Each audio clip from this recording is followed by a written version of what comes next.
Bismillahirrahmanirrahim. Assalamualaikum warahmatullahi wabarakatuh.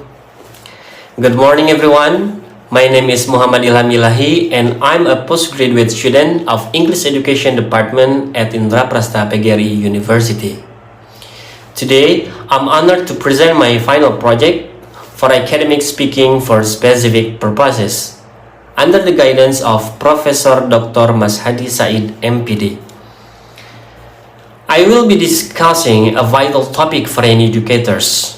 It is motivating English foreign language learners, 5 strategies to keep students engaged. Okay, to give you a roadmap of today's talk, I will start by defining why motivation matters.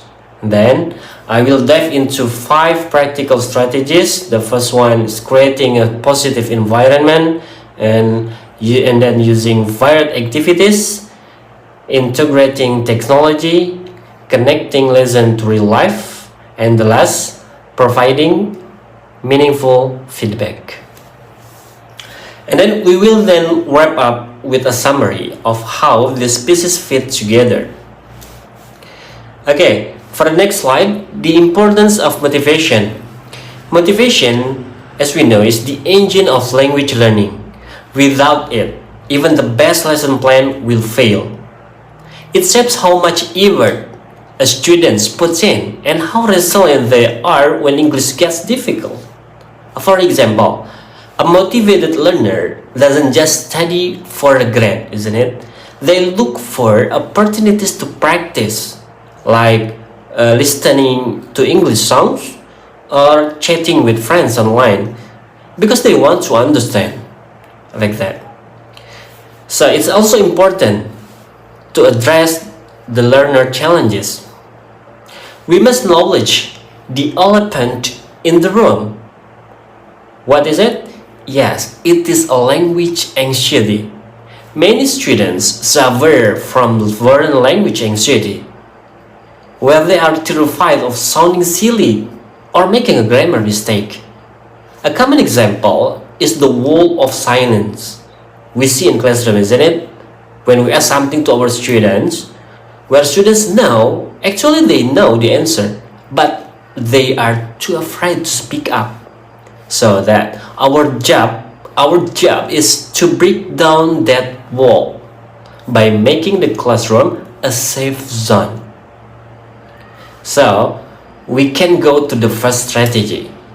It is creating a positive environment. Our first strategy is about the vibe of the classroom.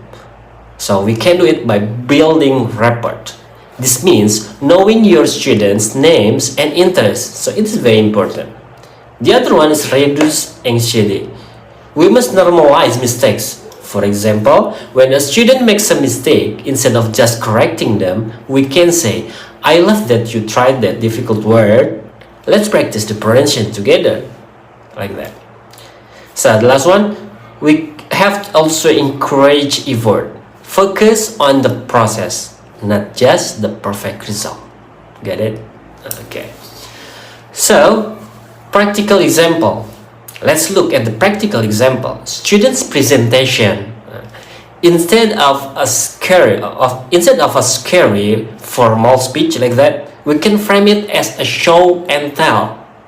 How to do it? By letting a student talk about something they love, like their favorite hobby maybe, so that they forget their fear of English because they are excited to share their story.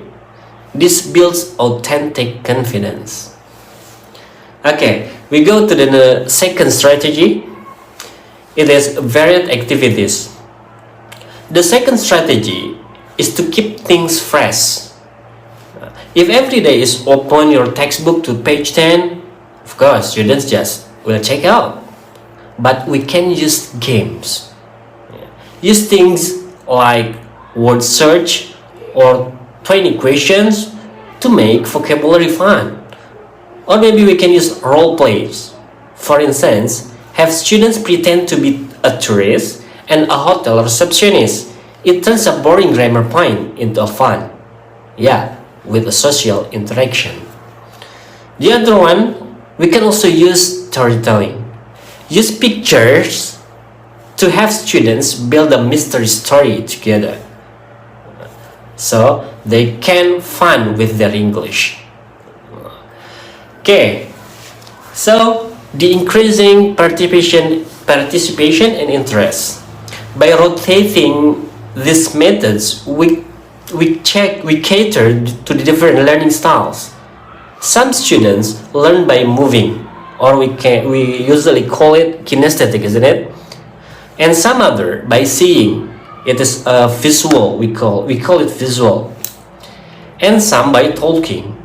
When a student sees an activity that matches their style, so their interest spikes, and they naturally participate more. So we have to know this well. Okay. So the third strategy, integrating technology. Technology is no longer an extra, especially for Gen Z, we sometimes call it. It is not an extra, but it is a necessity. So we can use video like use short YouTube clips, or maybe TikToks in English to show how native speakers actually talk. And the other one, like digital quizzes. Use platform like Kahoot or Quizzes or others. So this turn a boring review session into a competitive, high energy game. And the other one, student content. We have to ask our students to record. We can ask our students to record a 1 minute vlog maybe about their daily activity or their day. It allows them to practice speaking in private until they feel ready to share. Okay. Then technology integration. So here is important, the authentic exposure. This bridge the gap to the real world. Instead of only hearing their teacher's accent, technology exposes them to a world of different voices. It makes English feel like a living, breathing global language rather than just a subject in a book, like that. So, the fourth strategy is real-life context. This strategy is making English relevant for them, for our student. Or can use menus. It means instead of just learning food words, let them order from a real menu of a cafe, maybe example cafe in London, or maybe a cafe in Bogor. So they can read directly for that kind of menu. Okay. And then we can also use advertisements.